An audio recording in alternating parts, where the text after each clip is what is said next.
Do not adjust your radio dial. You are tuned in to the Mark Order Podcast.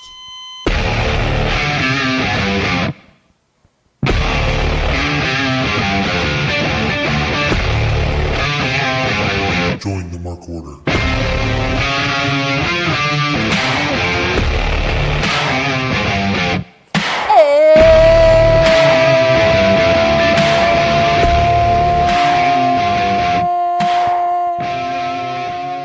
It's Wednesday night.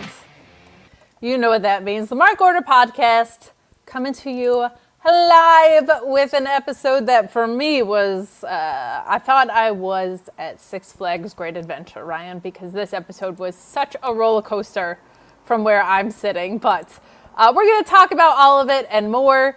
I got asked immediately by Jamie what this tracksuit is, and it's a TMDK tracksuit. Jamie, I will message you something extremely funny in regards to something that happened tonight, but because I know you, I love you, and I can trust you.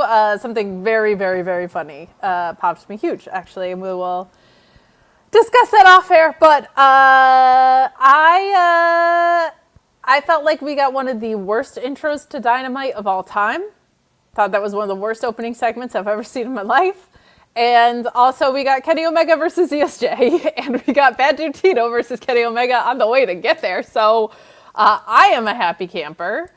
I am intrigued to see what Ryan's thoughts were overall, because sometimes I feel like I'm not watching the same show. Like, the way that this show ended was nothing like the way the show started. So, Ryan, what did you kind of think overall? So are you saying it was a roller coaster of love? Roller coaster. At parts it was of love. Yeah. At other points it was not so much of love, for me at least. I enjoyed the show. I have thoughts on the opening segment, which many people have thoughts on. My thoughts may vary from most people's, so we will see. But overall, I mean, the second half definitely changed the grade for the entire show. I think that's a very fair thing to say. I do want to say we sometimes talk about some newses and noteses up at the top of the show, but I most importantly wanted to highlight that Maya World unexpectedly lost her brother, and I hate to start the show on kind of a down note, but there's a GoFundMe going around for it. I think it was her younger brother. It's just a very sad situation. Very unexpected to her. I thought it was a really classy move to put her in the tournament tonight. I thought she was going against Mercedes in my brain, or would be lined up to go against Mercedes in my brain, but I think she's probably losing to Athena next week. So I was like, that's classy, because I don't know if a lot of people know this. Maya started as a Mercedes stan account back in the day. She actually had my boss blocked, or vice versa, because she was a Sasha Banks stan. So I'm glad that they gave her that rep, because for a lot of people, especially wrestlers, it's sometimes that's the place you need to go to make things feel better. So just our thoughts and condolences to her. That's such a tough situation. If you are able to donate, we do encourage you to do so. That GoFundMe is all over her social media. I know Fightful posted about it in their stories yesterday and stuff. So I think if you're able to, it's a great way to support, help in times that are very, very difficult. But other than that, Ryan, not a ton going on in AEW world. There is a small note that was on Fightful Select about the fact that this summer AEW is expected to add some of these nationally televised acts that will be free agents, which I think it's probably pretty obvious what ones those are. Certainly nobody can name names and nobody can put pen to paper yet, but I think they would be nuts to not be signing The New Day and not be signing Motor City Machine Guns, etc. on that. Other than that, there were plans for... You're forgetting one. You're forgetting someone. Who am I forgetting? Recently just got... And I'm only saying this because this is someone Sean, I think, on In the Weeds might have said he highly expects to go to AEW now. So you've actually interviewed this man's wife. Oh, Mr. Macklin? Yes. This is what happens when you only do a few interviews. It's actually very helpful to narrow it down. I would love to see that. I know that's something that the infantry has been asking for a very long time. Like, they've been not quiet about it in interviews. They've been not quiet about it on social media. So I think that that would be a phenomenal fit. A phenomenal fit. I'm loving the Big G saying Jeremy Macklin, former Eagles player, former Eagles wide receiver. Really do appreciate that, Big G. Nailed it. That's exactly who we're talking about. So, yeah, I think Macklin would be a great fit. I think there's people that are wanting him for like his wrestling mind as well. So longer term, I think there's some really good possibilities there as well. So some good stuff. But let's get into this episode. Even Scott knows Macklin had a good career as a wide receiver. So see, we all know. Of course. You want to dive into this episode of Dynamite? We might as well dive head first. We might as well dive. The Knicks are getting spanked, so Joe is probably off sad somewhere. We will dive into this episode of Dynamite. They're pulling within 20 points. I mean, for the Knicks, that's usually second quarter play, I feel like, is what we get there. I will say this, and we can move on. And you know me, I'm not a Knicks fan because it's the Knicks. They have shown many times in this playoffs that they can go on insane, like 14-0 runs and stuff. It's tough because you would think the Spurs would be good enough to prevent them now from getting back into it. But we'll see. I can't count them out yet. But yes, let's start with this Dynamite. Let's dive in. This opening segment was horrendous. We had Tommaso Ciampa and Jericho opening the show. Tony Schiavone introduces Tommaso Ciampa, who makes Tony Schiavone repeat what he was forced to say on Collision, which is that Ciampa is better than Chris Jericho. When Schiavone hesitates, Ciampa threatens to break his neck in this, and we get Jericho interrupting and just like repeatedly calling him Tommy, which was weird. Tommy, mommy chants. Like, this whole thing was awful. Jericho says that Ciampa is jealous, and he returned expecting to be the biggest star in AEW, only to realize Jericho kind of overshadows him, and Ciampa throws the mic down and attacks, and security separates them, but Ciampa breaks free and fights Jericho on the ramp. This was such a bad opening, and not what I would have opened with on the show either. I felt like all of this was terrible. I'm guessing, okay, that's my time. Yeah, I don't have anything more to say about this other than it's, this is, if you wanted to pull up the trash can deal, that's where we're at. Hold on, just because we so rarely get to use it. Hold on. That this garbage is not for you. Here's what I'll say. It's probably a 1 to 2 on my scale at various points in this. I wouldn't have opened with it. I can completely agree there. It didn't have the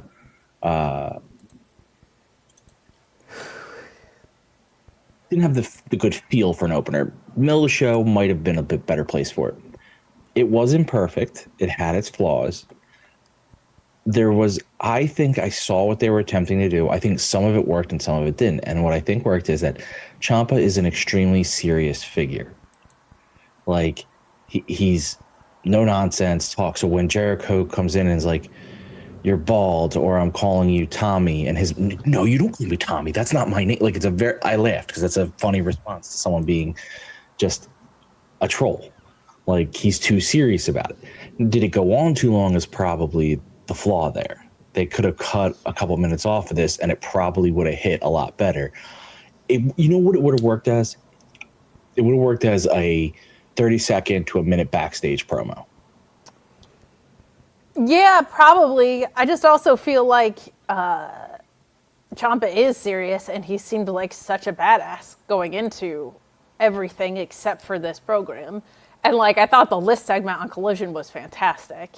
I thought this was hot garbage because he's just been vicious, And it feels like the losses were all leading to something, and then they were like, JK, we're going to do this Jericho program instead, which I thought was really bad. Really bad. And definitely went on too long, as most Jericho segments do.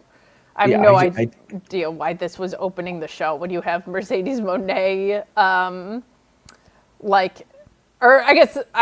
when you have like 2 Owen Hart Cup matches, you had MJF on the show tonight, you have like such better stuff that you could have pulled from. You had this amazing Orange Cassidy and Andrade match. I thought that was a blast.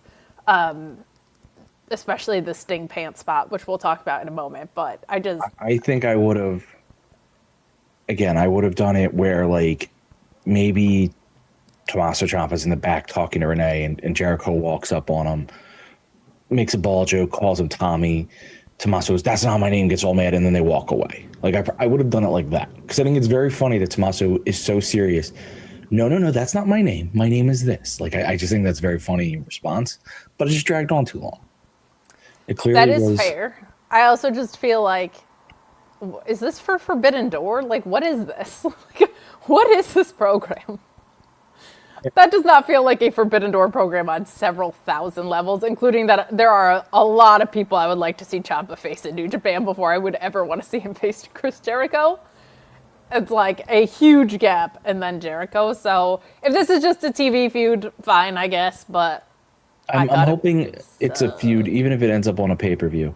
If Ciampa comes out winning, I'm okay with this. Because he fucking better. Yeah, he needed a win. I think he needs a win in a feud. And I think beating Jericho still has enough to it, especially after Jericho just won his feud against Ricochet, that you could now give this to Ciampa and it could be a little bit of a boost for him.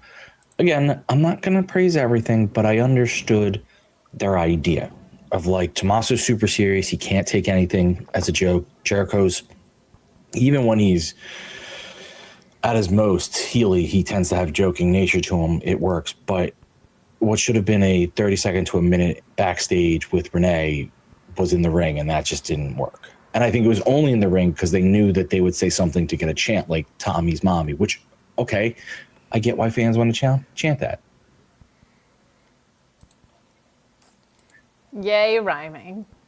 Though I will say, Corey on Twitter had the best one where he said they missed out on calling her Mamaso Ciampa. Mamaso Ciampa is now. See, that is great. That is a world class. And Corey Michaels, that was. But again, I'm not sitting here saying it's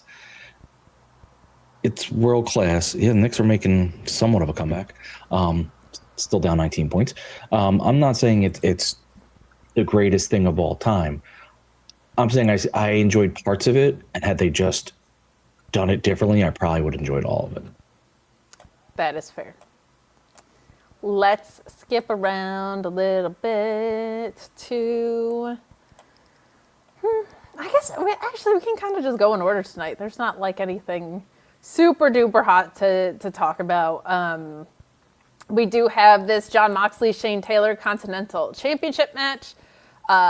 I have been saying that Shane Taylor promotion should be on the main roster for a long time. I am very enthused to see them making Collision appearances, them dropping their 6-man belts and suddenly showing up on AEW. Feels like maybe they are starting to do some more crossover from ROH, like people getting promoted in a sense. But you have Shane Taylor using his size very early in this, but Moxley just cornering him and trying to fight back with body shots. And you have Moxley sending Taylor with a boot and the suicide dive to the outside, which I thought was fun because we don't get a ton of stories of like Moxley fighting someone that's so much bigger than him that his violence doesn't always like kick in. This match just felt like it had a little bit of a different stink on it to me. You have some nice timekeepers area spots and some choke slamming with Moxley here. You have Moxley fighting back. This is so funny, like this group being like vaguely babyface. Like we get a babyface comeback from Jon Moxley in this with boots, with a lariat, with mounted punches, with an eye gouge. Like an eye gouge shouldn't be a part of a babyface comeback, but it kind of was here. You have Shane Taylor answering with that top rope headbutt and a big splash for 2. But eventually you have Moxley tapping out Shane Taylor by trapping the leg and stomping on him and applying that bulldog choke. So Moxley retaining here. And then post-match, Shane Taylor attacks Jon Moxley after the bell and whips him with that championship. We get Carly Bravo and the rest of Shane Taylor Promotions joining the beatdown with Daniel Garcia and Marina Shafir trying to help, but STP overwhelming them here. And Shane Taylor was just like, you know what? Another big splash for the road. What did you think of our match and our post-match here? Won the next round a 13-0 run, which is awesome. Again, what I was saying, they can do that. The only tough part is when you built yourself a 30-point deficit, you have you can't make a mistake. But back to this. It's also late. It's getting late. But also, Tim McFall's apparently, I guess, to catch up, listening in double speed. I don't know how you listen to me in double speed because I've been told I talk very fast. So I can only imagine how quickly I talk at double speed. I don't think you're a fast talker. I have been told most of my life I'm a fast talker. Oh, I don't think that, but I'm also an egregiously fast talker. So maybe I'm just like, game recognizes game. I mean, even on one of my history videos, someone put like I go quick, and when LT's saying the same thing, I'm very fast. And Tim McFall saying I'm better at double speed. Well, I'll slow down for you. This is my voice. No, so you called out all the fun in the wrestling of the match. So my favorite thing was the story. Obviously, I like that Shane Taylor was presented as such a threat that Moxley had to get creative. They kept hyping up in the beginning that like Moxley can't go punch for punch. Shane might actually be faster than him. It's insane how good his conditioning. Like they hype him up, and then not only do they hype him up with like the words in the match, you can see that every time Mox started to get something going, Shane could shut him down because that's who Shane was. And even with the finish, they made a really good point of being like, as soon as Mox hit it, he went for the submission. Like he wasted no time. Yeah, because he couldn't. Like I love that. That's how you. It's someone in a law. You make someone in a loss. Because that's how you say, like, yeah, he lost to Moxley, who, okay, how many times has he been champ? Like, that's legit. But Mox is afraid of him. Mox had to work for it. Mox had to, maybe not afraid, but you know what I'm saying? Like, he knew that he had to avoid stuff in the match. I love that storytelling. Mox having to fight from underneath is cool. Like, we don't see underdog Moxley all that much, but with Shane Taylor, that's the only way you can go. Shane Taylor's also like such a one-of-one promo, and he's in the style of like the Eddie Kingston type promo, the Kevin Owens type promo, which is like my favorite thing. And with Eddie not being on Dynamite right now and working ROH, like I'm excited to have that kind of mic tackler here as well. Carly Bravo and Shawn Dean also just like so much charisma. Trish Adora, one of the most underrated women's wrestlers in the world. So glad to see them getting They're a great some group. shine. They need to. I'm glad that they're getting so much more time. I don't think AEW is hurting for heel groups because apparently there's one group with 40,000 people, but they are different in the sense of like each heel group is different, and I like that theirs is like they're not a business. They're something else. Like they're not a business. Well, Don Callis is all like we're a business and we're this and this, and then these guys are like they're kind of a mix of like the Death Riders and Don Callis, where there's a bit Shane Taylor Promotions. There's a bit of a business to it, but they're also brutal and they're fighting and they're cocky and they're arrogant and I love it. There's something good there. Yeah, Shane Taylor's awesome. He's just, but I just like the way they told the story of the match. I guess that's where. Yeah, no, I agree, and I think you're right. Commentary did a good job kind of like hyping them up too. So good stuff there. We move along to this Mercedes Moné vignette. She is back, and they are now selling the mini Moné puppets, I believe I saw. So she kind of reflects on losing all the championships she had. She said that she spent 6 months watching the women's division waste opportunities and that the CEO was back, and she warns Hazuki that she planned to reclaim what belongs to her. So Or I guess just claim, because she hasn't won the big one yet. So, good stuff from Mercedes here. They kind of addressed the elephant in the room, which was that she lost the rest of her titles and was gone for 6 months. So I'm glad they did that.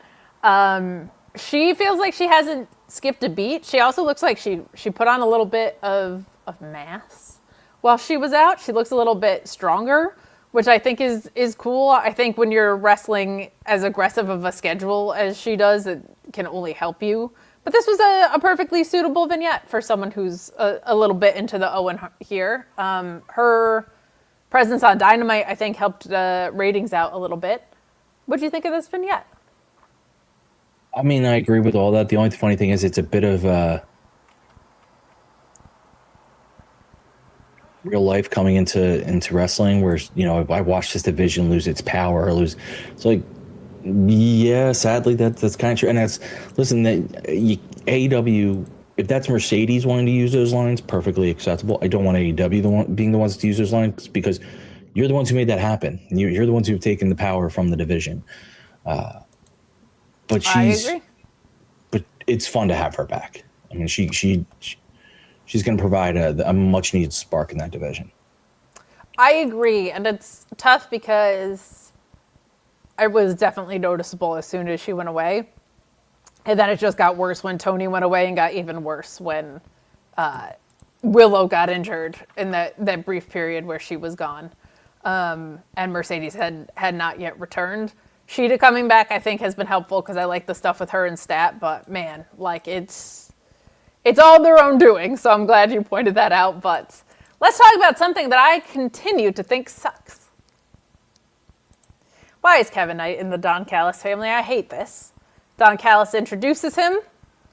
Knight blames Darby for disappointing the fans, and Mike Bailey for ending Speed Jet. Oh, excuse me. He said that other wrestlers compete for star ratings, while he's the biggest asset in AEW, and Knight announces he plans to become Jet 2 belts and calls out MJF, but Darby Allin attacks, strikes him with his skateboard, says he hopes New York was worth it, and then hits Knight with a coffin drop, but the Don Callis family members rush down. Who would have thought? And Darby Allin escapes. I don't want to see Darby Allin fight everybody in the Don Callis family. Kevin Knight, sure. I don't for a second fucking buy that this guy can run through an entire stable. I don't like it. But, sometimes I'm on the garbage scale, and that's tough. You know what I mean?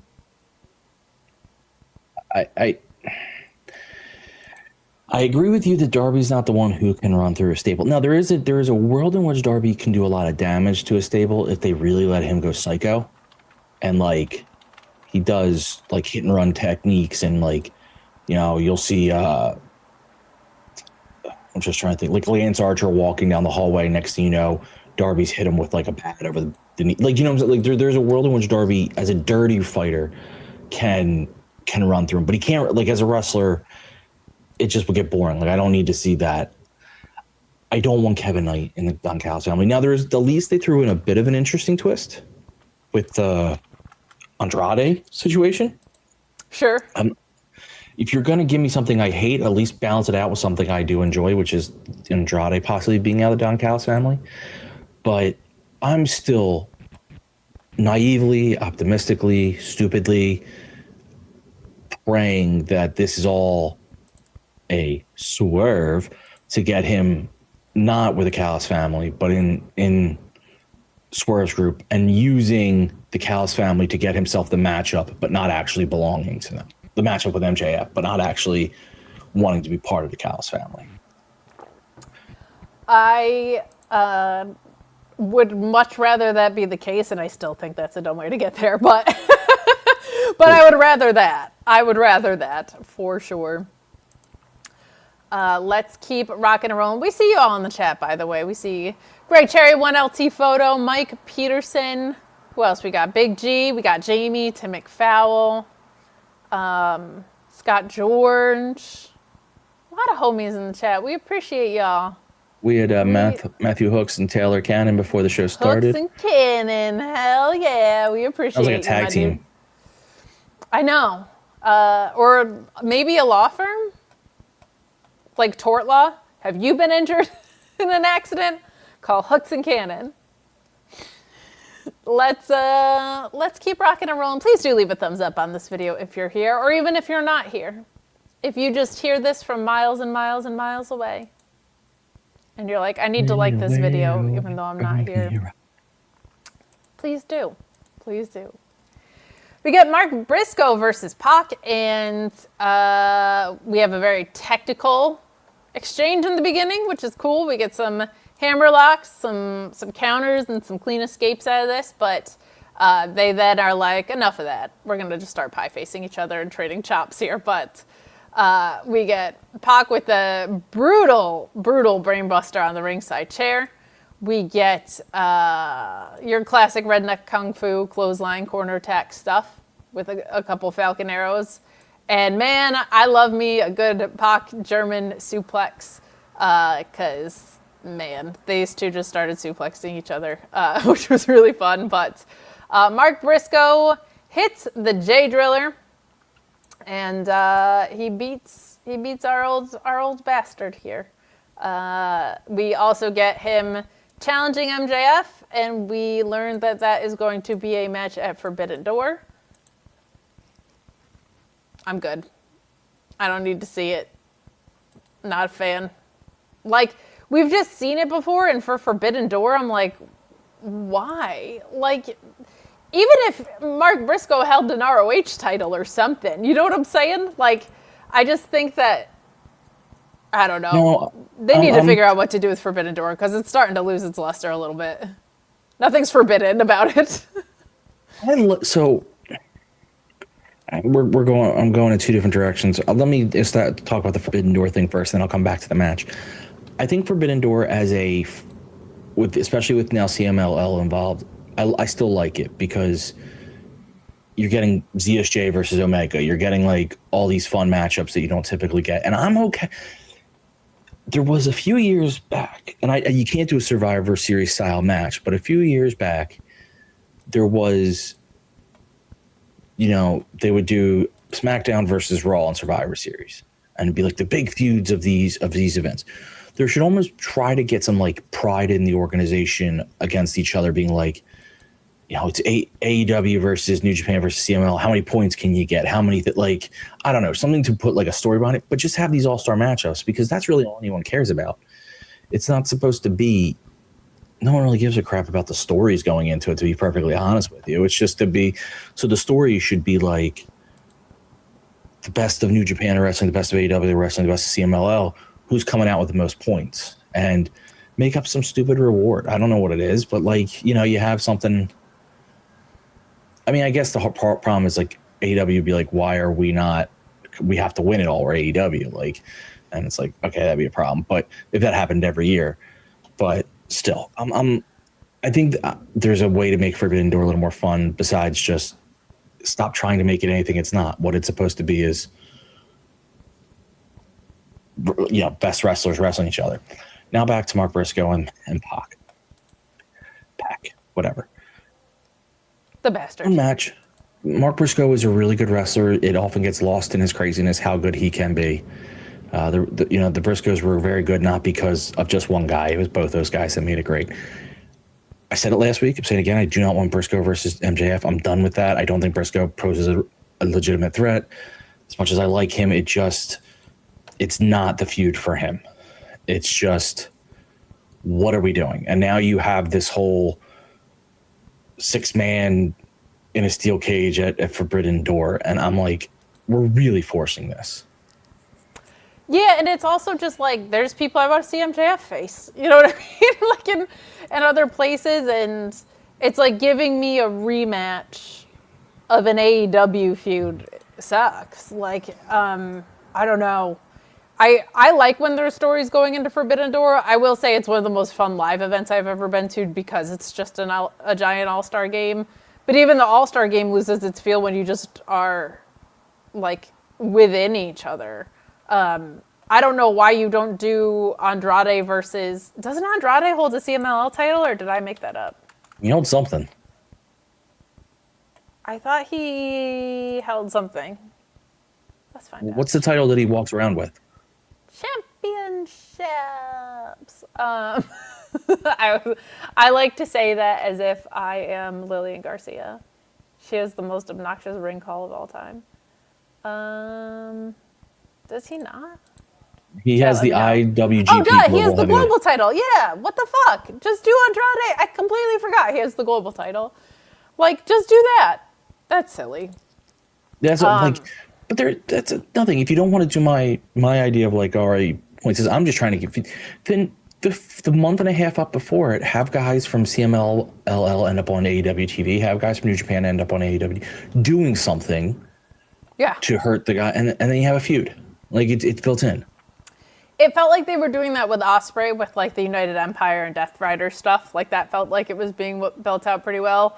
Part of the problem is just like there's so many people from New Japan here. Like the dogs are here. You know what I mean? Like, and they dissolved Bullet Club or whatever. So like I don't know. It's a little tricky. Zach is a super reliable choice for obvious reasons. Like that guy is a New Japan guy, and he's a top wrestler in the world. And if you need to throw something together, that's a good way to go. But like, I hope next year for Forbidden Door, they just do the whatever weekend WWE is in Saudi for Mania. Like, just do like a best of the indies and whatever. Like, make it truly, because the door is just very much not Forbidden weekend.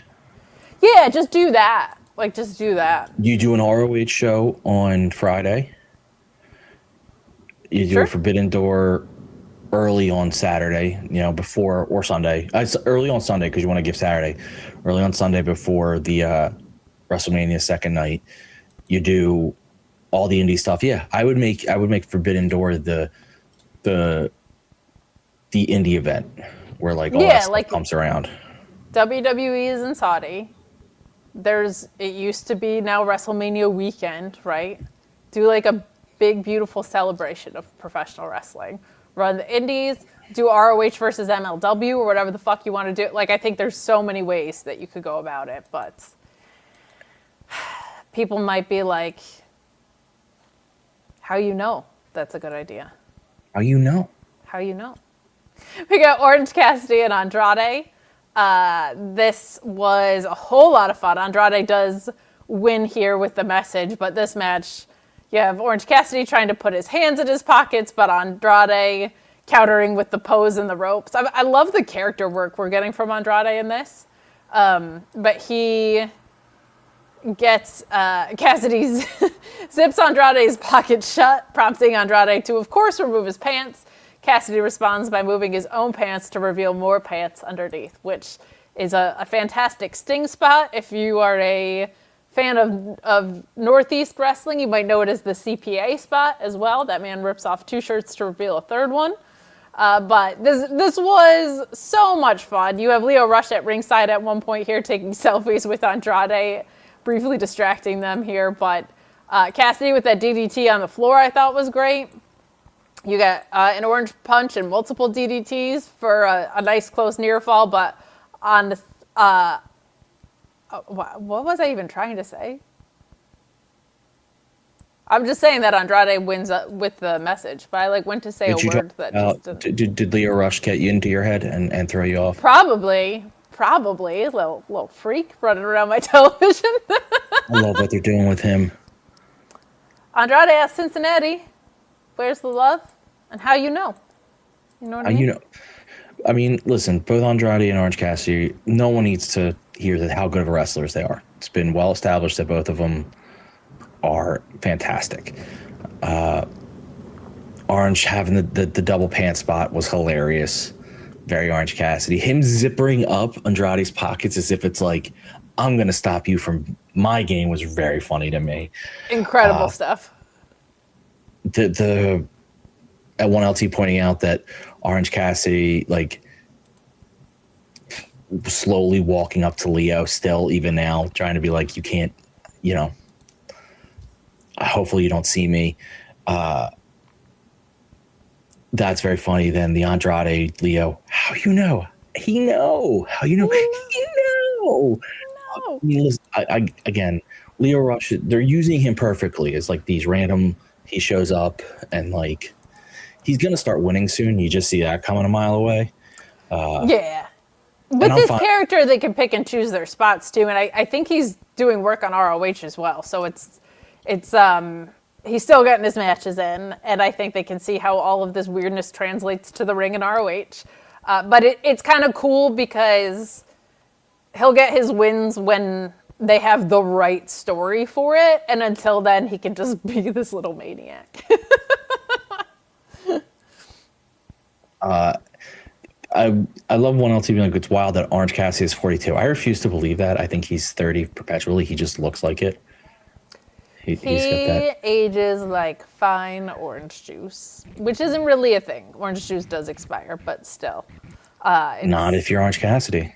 Not if you're Orange Cassidy, man. Because he's always freshly squeezed. It's true. It's always fresh. No, just but like and Andrade, listen, since he's come back, Jesus, has he's been a hit. Truly. I mean, everything the crowd interactions with the ladies in the crowd, the taking off of the pants, the way he's handling Don Callis to be like, I want out and, I want my title shot, like to have that. Like, that's the only interesting thing I see coming of the Don Callis family right now. Like, he's just a lot. He's been hitting on every cylinder. He's a lot of fun. And when he came back, obviously I wasn't upset. I'm like, yeah, he's great. I did not think he'd be at this level so soon. I thought there'd be like a ramp up, but he just came in like a house of fire. I agree. Really, really compelled. Like, if you told me Andrade might be a Wrestler of the Year candidate this far into 2026, I would have been like, what? No. But he has been fantastic. We get a Tekla vignette where she declares death to Stardom. She was not fired from Japan. Okay, she was fired from Japan. There should have been more of a women's presence on this show. But is what it is. Any thoughts on that? It was a pretty straightforward, like, hey, just a reminder, this is happening. No, I like what Tekla's doing there, but there's nothing really to talk about. I agree. We have our women's Owen Hart Cup quarterfinal with Sky Blue and Maya World. I love that Maya World got the win here with the code blue into a bridging pin. Sari, who was supposed to make her debut, unfortunately not cleared. She's still having some neck issues. But I love that we have like such empathy, obviously, for Maya World. But I love that Sky Blue was like, this is wrestling. I have no sympathy for such things. It just starts attacking her, immediately starts mocking her. You have Maya answering with a leg lariat in this and a drive-by kick. And Sky regains control with a snap suplex in this. We get a cheeky Nandos and a Liger Bomb for 2 from Sky in this. But Sky attempting the code blue, Maya countering into the bridging pin. I thought was a really nice, some nice lady graps. Again, our thoughts with Maya World.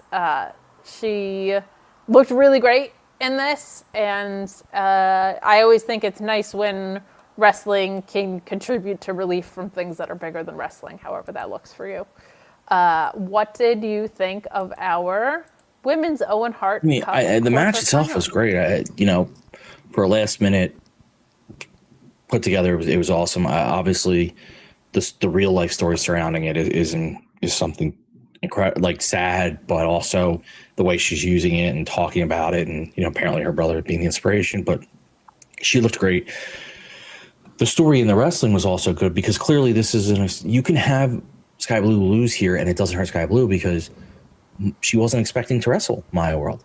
She wasn't expecting to wrestle a highly motivated Maya World. Like, there is a story to be told. Like, that's not too, if this were an authentic sport, you'd say, okay, yeah, this is, when does that, that's like when your team prepares for one quarterback and they get another and you're like, well, I wasn't ready for the difference in style of gameplay. And then she gets her match against Athena, which is going to be a lot of, like, Maya, listen, they signed Maya World because she's awesome. They didn't bring her in, just because. So this was a good match. And the whole story, the story of the match to me was proving that just because she was a fill-in doesn't mean she was a unworthy.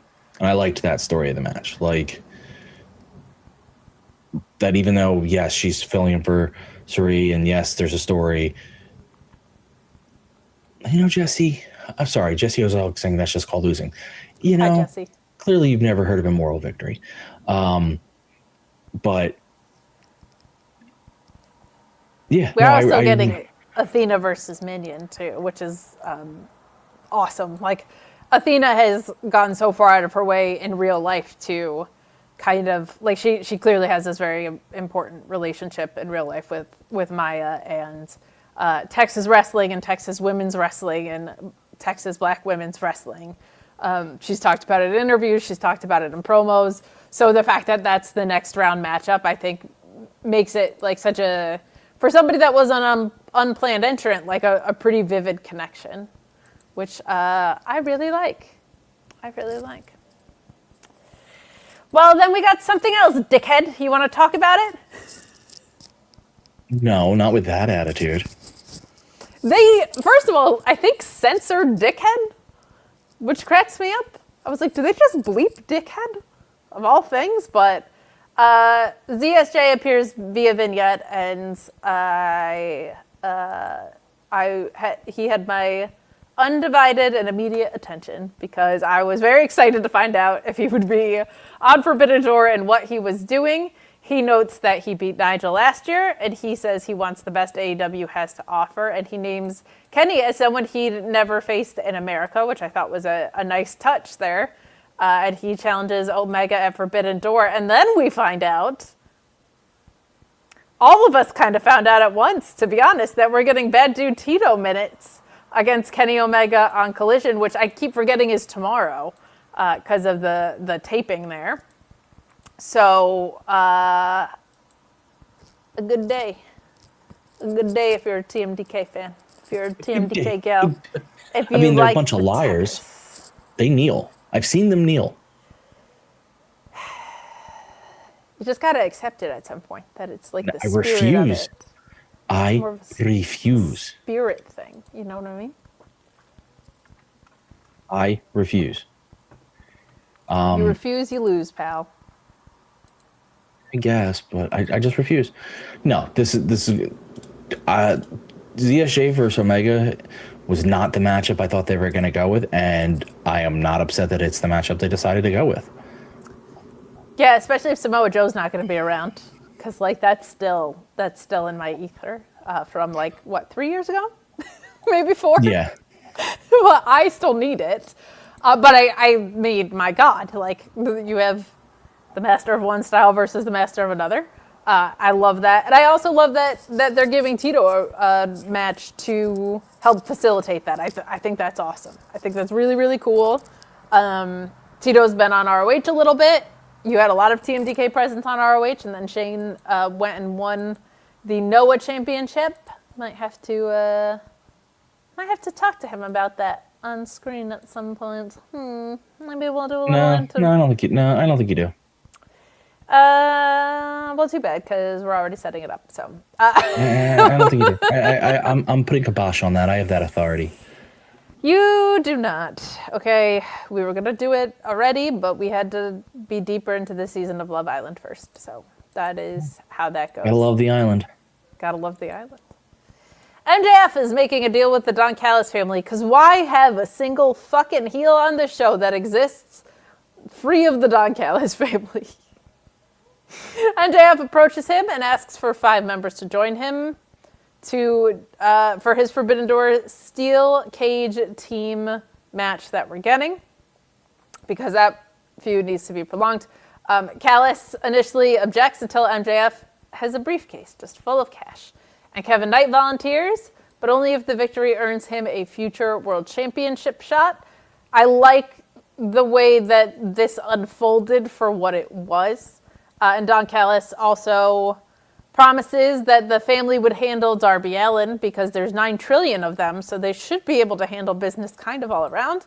Andrade, again, asks about his own world championship opportunity, and Callis claims he guaranteed it, though commentary pretty openly doubting him on that. Your thoughts?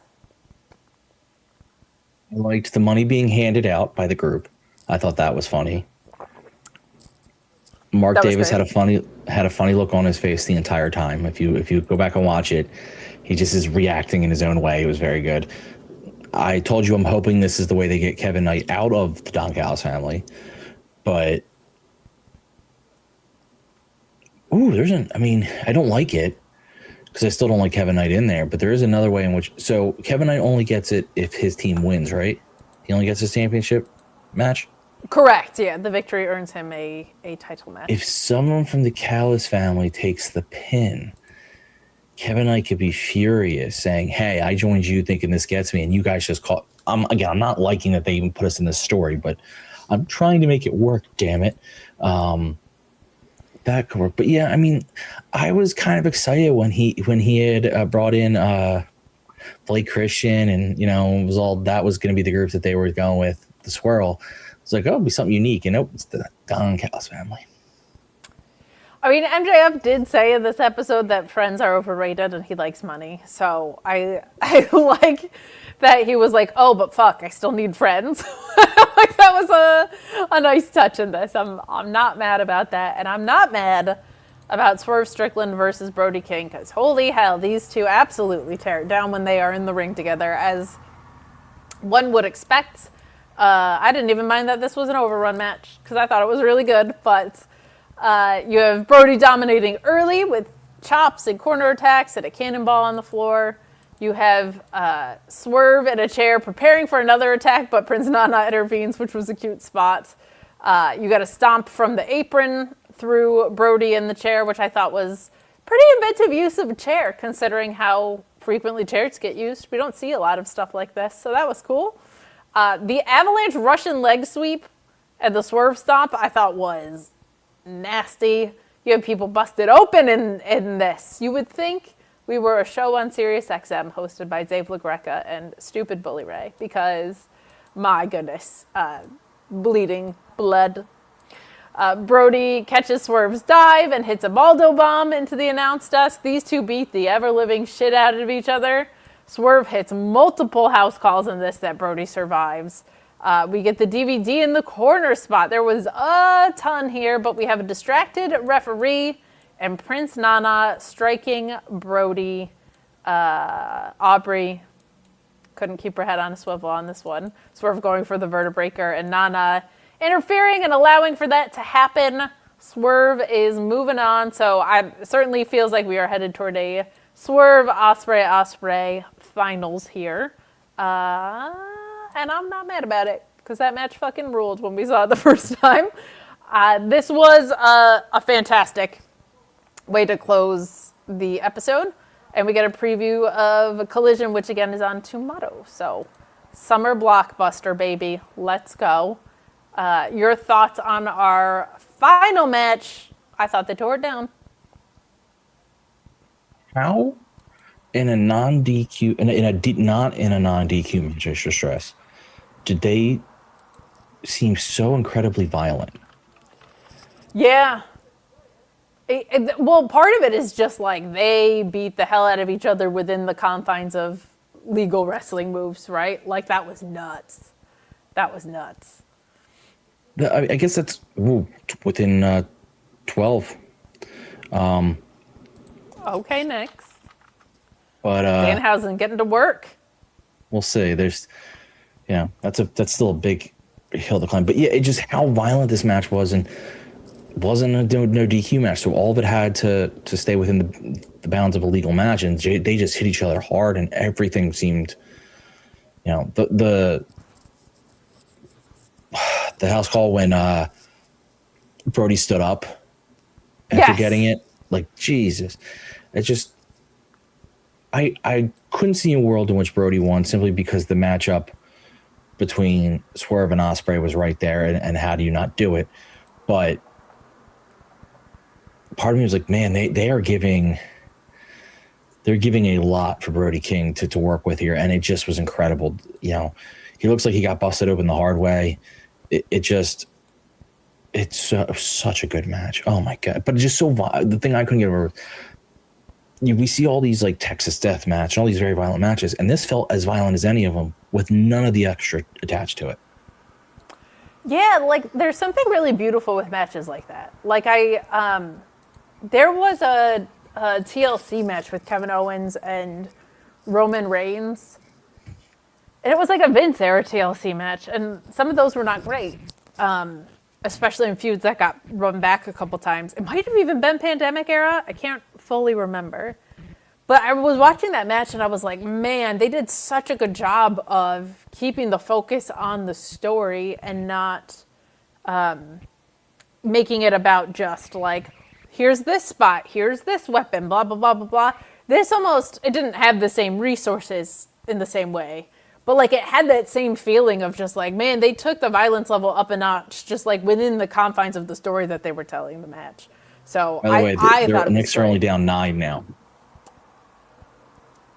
This could get interesting. They could come back and win this. They could, yeah, because there's still 6:35 left. Yeah, that might be their game now, which is incredible. That's cuckoo bananas. But yeah, no, this was awesome. Well said by Jamie in the chat. Love a match that reminds you that wrestling is meant to be a violent fight. Yeah, that like kind of sums it up perfectly. But you go ahead, Ryan. No, that's I got caught up in that's apparently 7 now. The Spurs are making dumb mistakes. I'm a huge Knicks fan. That's why I'm representing the orange tonight. Yeah, I mean, the blue. Listen, I don't really care at this point. Just see who's gonna.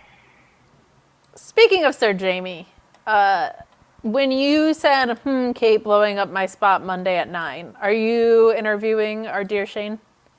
Our dear Shanathan, let me know. And let me know when it's out so I can have Fightful article for you. Apparently one LT can't read, by the way. It's because I'm seeing 10 points that they moved it back up to 10, so.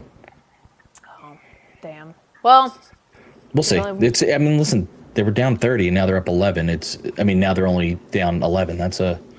Will they finish the story? It's tough. It's tough. Oh, and looks like you're right. Oh, hell yeah, Jamie. Okay. Good to know. Dropping Monday. All right, well, yeah, I don't have anything else on the match. I thought it was awesome. That was just really incredible. No, I mean, the big news of the day is we're getting ZSJ versus Kenny Omega, and that confirms that God exists and that prayers get answered. Because can we get much higher? Let's go watch some late fourth quarter basketball. Thank you guys so much for watching. Ryan, where can people find you, find us? Find us on all socials at Mark Order Pod. You can follow my YouTube history at Here for History. There will be new stuff coming out soon. At _ Here for History on some of the socials. Kate, we pretty much know where we can find you, but why don't you tell us anyway? You can find me in the club, bottles full of dove. You can find me at Fightful and at Miss Kate Fabe on social media. I am working on getting permission to do ROH watch-alongs, like with the footage on screen. So hopefully that comes to fruition, because I would love to spend some of my Thursday doing that, or even just be able to watch it on delay. I think that could be super, super fun. But my own YouTube channel will get up and running sooner than later, now that I have working hips and my schedule is starting to take shape for summer. But I will also just ask you guys, if you haven't already, to check out my interview with Deonna Purrazzo. She was so great to talk to. So great to talk to. She made my job so easy.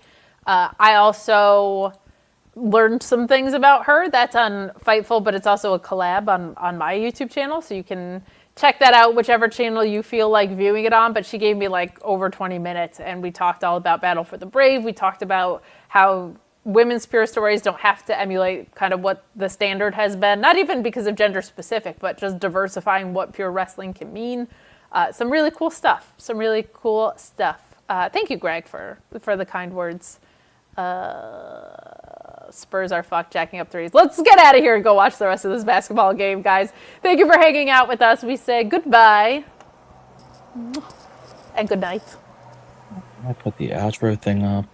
I turn up the volume for the outro, and then I hit outro.